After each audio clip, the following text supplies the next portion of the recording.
الحمد للہ وحدہ والصلاة والسلام على من لا نبی بعدہ اما بعد ومن يريد الله به خيرا يفقهه في الدين. صدر اجلاس حضرت مولانا سمیع الدین صاحب زید مجدہم،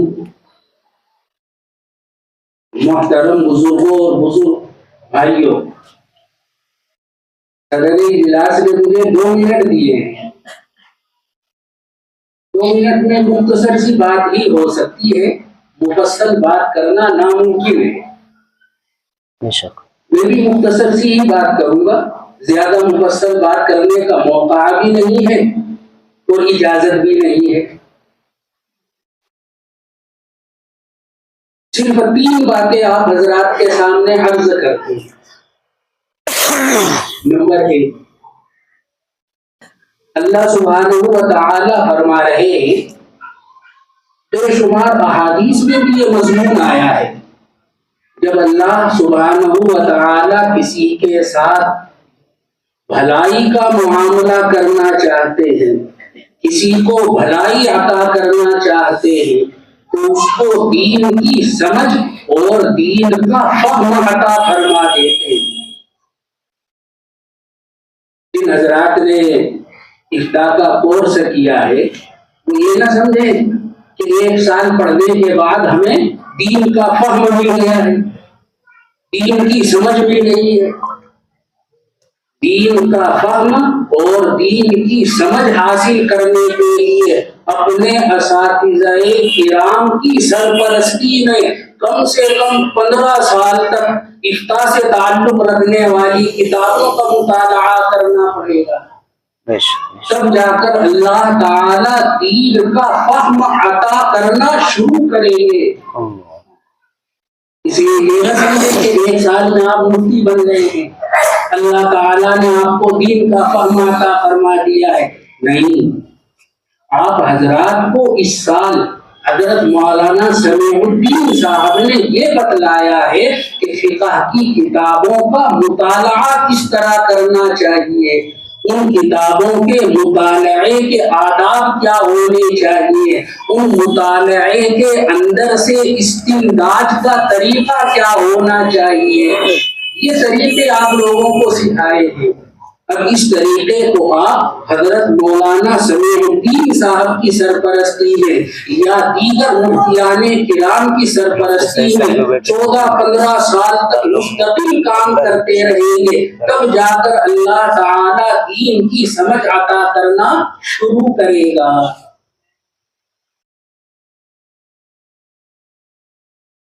حضرت تھانوی رحمہ اللہ کا ایک بہت عمدہ جملہ ہے. یہ جو میں بات کہہ رہا ہوں کہ آپ نے 1 سال میں جو افتاء کا کورس کیا ہے تو اپنے اساتذہ سے کٹ مت جانا، اپنے اساتذہ سے دور مت ہو جانا، اپنے اساتذہ کے ساتھ اپنے آپ کو جوڑ کر رکھنا، تو آپ کے علم کے اندر جلا بھی پیدا ہوگی، آپ کے علم کے اندر راہنمائی بھی ملتی رہے گی. حضرت تھانوی رحمہ اللہ کا مفصل ملفوظ ہے، اس کا ایک جملہ ہے، جو عالم مستقل بذات ہو کر کام کرتا ہے وہ مستقل بدذات ہوتا ہے. بول رہا ہوں تاکہ سمجھ میں آئے، فارغین نے ڈال لکھتا کو، جو آدمی مستقل بذات ہو کر کام کرتا ہے وہ مستقل بدذات ہوتا ہے. اس لیے 1 سال تک آپ اپنے اساتذہ کی سرپرستی میں پڑھتے رہے، تمرین کرتے رہے، مطالعہ کرتے رہے، یہ کافی نہیں ہے. آپ کو اپنی اساتذہ کی راہنمائی میں مستقل مطالعہ کرتے رہنا ہے. یہ میں نے پہلی بات آپ حضرات کے سامنے عرض کی. دوسری بات مختصر سے الفاظ میں عرض کرتا ہوں، آپ حضرات نے افتاء کر لیا ہے، اب آپ حضرات کی ذمہ داری ہے کہ آپ زمینی سطح پر کام کریں. زمینی سطح پر کام کرنے کا مطلب کیا ہے؟ زمینی سطح پر کام کرنے کا مطلب یہ ہے کہ آپ جس محلے میں رہتے ہیں، جس علاقے میں رہتے ہیں، وہاں کے 32 مسلمانوں کو کھینچ کر مسجد میں لائیں، ان کے سامنے تقریر کریں، دین کی باتیں ان کے سامنے بیان کریں، ان کو بتلائیں کہ ہم آپ کو 24 گھنٹے میں آپ ہمیں آدھا گھنٹہ فجر کے بعد دے دو، مغرب کے بعد دے دو، عشاء کے بعد دے دو، جو تمہاری سہولت ہے اسی وقت ہمیں آدھا گھنٹہ دے دو، اور اس آدھے گھنٹے میں تیاری کر کے وہ جو ناسمجھ دین کے احکامات سے لوگ ہیں ان کو دینی احکامات آپ حضرات پہنچائیں۔ یہ جو آپ حضرات نے 1 سال تک علم حاصل کیا ہے، یہ علم نافع سے تبدیل ہو جائے گا، اور اگر آپ نے اس علم کو اپنے اندر محدود کر دیا تو یہ علم ہے ہی نہیں۔ حضرت مولانا مفتی محمد شفیع عثمانی رحمہ اللہ نے معارف القرآن میں ایک جگہ لکھا ہے، جو علم آدمی کو عمل پر نہ ڈالے وہ علم نہیں، معلومات ہے۔